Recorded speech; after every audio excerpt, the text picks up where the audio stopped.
Podcast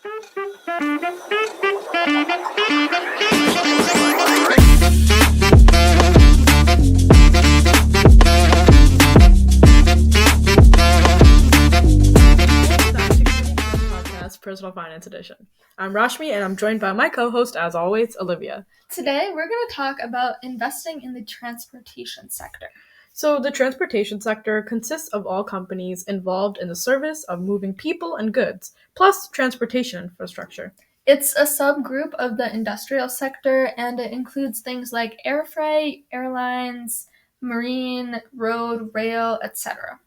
And these are highly sensitive to fluctuations in company earnings and prices of services. Because all of the costs and demand, geopolitical events, government regulation, it all has a really heavy influence on this industry. I mean, even if we just think about costs alone, the two major costs for this industry are labor and fuel, which change a lot, are fluctuating all the time, and that has a huge impact because transportation runs on people and fuel. Yeah, for sure. And that kind of goes into fuel, which like the oil and energy, because if we're thinking about the cars that we use, always need oil for that. And maybe if you think about the electric cars, we need more energy per se. And so those are definitely also key factors in this industry. Although they may not fall under that industry specifically, like the oil industry and the energy industry and the transportation industry have a huge correlation with each other. Yeah, but if you're looking to avoid one certain industry that relies too much on oil, you can invest in specific companies, but also in mutual funds or ETFs. What's actually interesting is that the Dow Jones Transportation Index consists of 20 transportation stocks traded in the US, and it's the oldest US stock index from 1884, actually founded by Charles Dow, a co-founder of Dow Jones and Company. Yeah, it has 9 railroad companies as well as airlines, trucking, marine transportation, delivery services, and logistics companies. And these are names that you're going to recognize. I mean, think Alaska Air Group, Delta, FedEx, JetBlue, Southwest, Union Pacific, UPS, Kirby, and more. And the S&P Transportation Select Index is also a very good benchmark, but it's definitely new compared to the 1884 because is from 2006.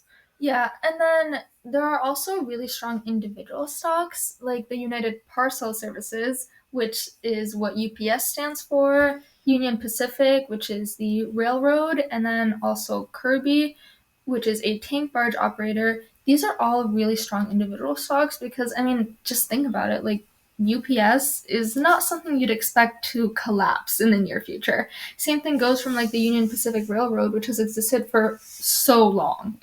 But in the same sense, there's also a lot of negative things that can happen with this sector. I mean, if you see, like she said, the thing that makes this industry running is the people and the fuel. When you don't have the people, the industry drops. And if we think about the COVID-19 pandemic, where people were not going outside, it had a lot of effect on it, and it still does now. For example, the airline revenue declined by 70% or even more than that in 2020. Yeah, so when it comes to the transportation industry, it's important to consider whether or not people are going to continue using the type of transportation that you're considering investing in. So let's say that you're considering investing in trains. Well, obviously, trains are a lesser used form of transportation, unless if you're thinking about it more in the transportation of goods. Because when we say transportation sector, we're not just talking about transporting people, but also goods. Yeah, and some other things to consider are the fixed and operating costs of these companies. And the best companies should have these fixed costs under control. And that especially matters for the transportation industry because fixed costs can be really high. So having those costs under control is essential to having a stable growth for that company in the future. And debt is also a major factor to consider. And it's because they often have to borrow a lot of money for equipment, so make sure you look for a well-managed long-term debt. Furthermore, competitive strength is essential, especially when we think about something like airlines. There are so many airlines that exist that it's essential for the airline that you choose to invest in to be one that can compete against other airlines as well. But you can also think about the manufacturing of things. For example, airplane manufacturing, which only has Airbus and Boeing. Yeah, these are the only two major manufacturers of large airplane or aircrafts, which forms a duopoly in this industry. They share almost exclusive control over worldwide airplane supply business. They supply essential components, systems, materials for building aircrafts, like landing gear, propulsion systems, and so much more.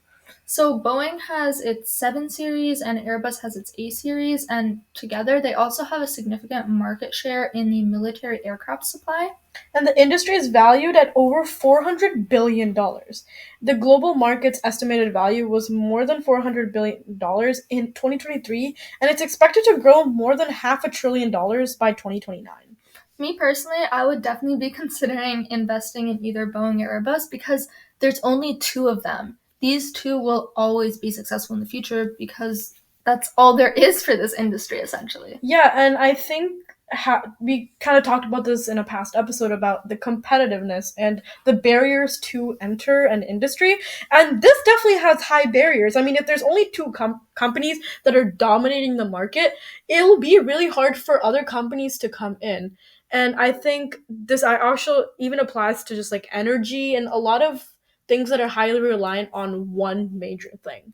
Yeah, although it is important to consider that Boeing has been facing challenges, especially related to the safety of its aircrafts. I mean, let's think about the door detaching mid flight, in flight control issues, which has affected its reputation and financial stability. But honestly, I would think of this as a propeller to invest in Boeing because right now their stocks are down because their reputation has been hurt a little bit. They're a little unstable financially right now. But Boeing does have a history of bouncing back from struggle, which explains why it's still one of the only two competitors in that industry, which is why it is valuable to consider investing in it now. Yeah, I think when you see a company kind of falling down, you'll eventually see a growth in it, and that's always a good time for to invest in it. Yeah, of course. Well, that's all for today's episode on the transportation sector. Thanks for tuning in. This is Olivia and Rashmi. Cash and all.